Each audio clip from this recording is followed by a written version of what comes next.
grab your seats because we've got the inside scoop on the electrifying clash between Arsenal and Luton at Kenilworth Road. In a game that had us on the edge of our seats, Declan Rice emerged as a hero with a jaw-dropping 97th minute winner, securing a thrilling 4-3 win for Arsenal and a 5-point lead at the top of the Premier League table. It just looked like, it was gonna be a draw, and there was a lot of history behind it because, the people who know the history, they know that Arsenal had um, not won in this place for a long, long time, and the last time they faced these guys was way back in '91 or something like that. And so the guys, who had read all the history and all that, they knew that this place was gonna be a little tough, and these guys, these Arsenal players, it was totally new for them, and it's just that environment over there that sometimes does get a few teams, and Arsenal, for teams that have come up to the Premier League when they face them away for the first time, they sometimes have a little bit of a trouble playing them. Like, for example, Brentford last year, and so uh, so some of these history guys, they predicted that this was going to be a problem. But Arsenal did well.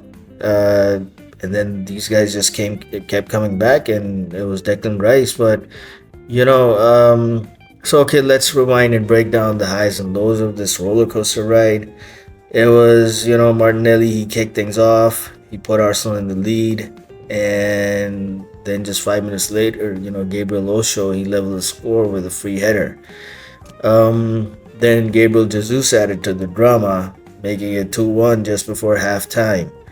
And it looked like Arsenal was gonna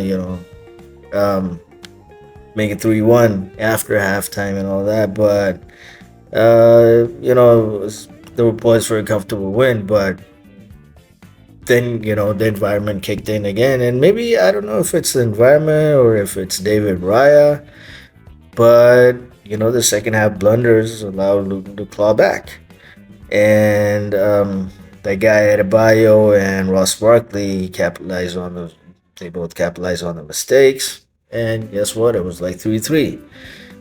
And people are gonna be saying that did Arteta really have to make these changes, like Ramsdale and all that, because now even Ramsdale can't perform well.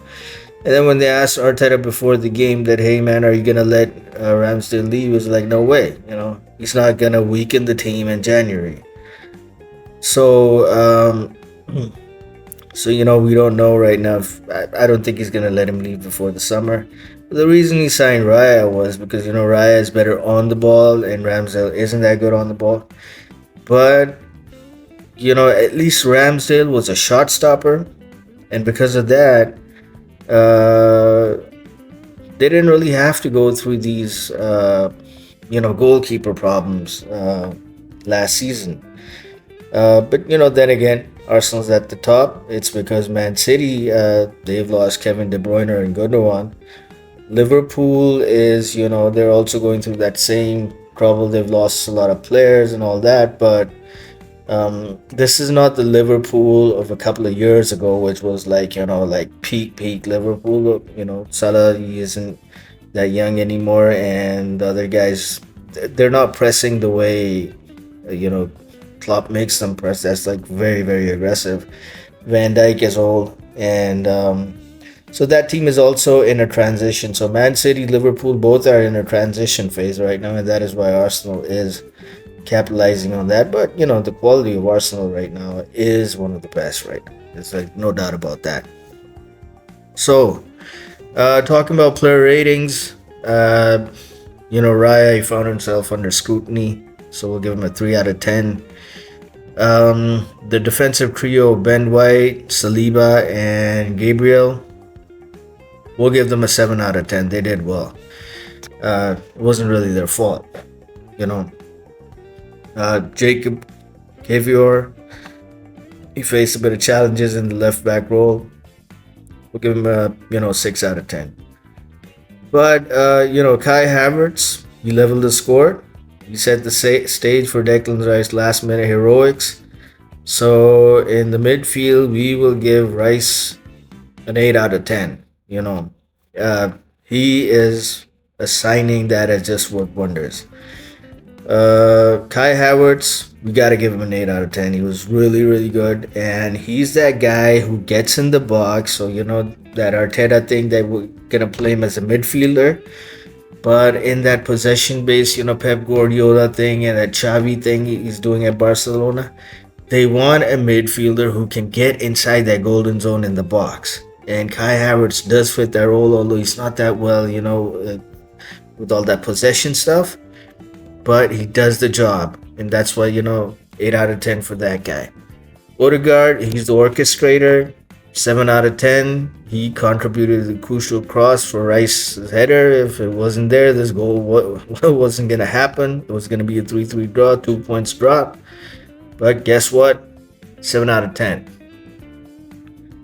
So, about the attack, Bukayo Saka, this guy, 200 matches.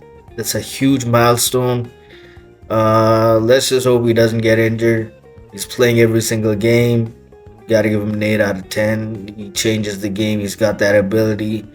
Gabriel Jesus, without him, Arsenal is not Arsenal. It all started, this rise of Arsenal started when they signed Gabriel Jesus. He's the number 9 that nobody can track. His movement is just, next level. So in this system, if you look at Gabriel Jesus, he's probably the best player out there. And so, an 8 out of 10 for this guy. He's the guy who faces the tough tackles, and being a Brazilian, he knows how to handle them.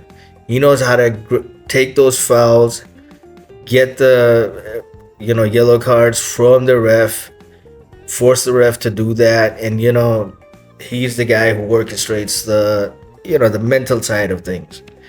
And then obviously, because there are other Brazilians, Martinelli, 7 out of 10, great winger. He opened the scoring. And he plays that role on the left with Zinchenko. So if we look at the subs and Arteta, Trossard, he always injects that bright role into the game. You got to give him a 6 out of 10. Zinchenko, we got to give him a 7 out of 10 because he's setting up all those crucial playmaking things and link ups, and especially in the Declan Rice's goal. So about Mikel Arteta, we'll give him a 6 out of 10.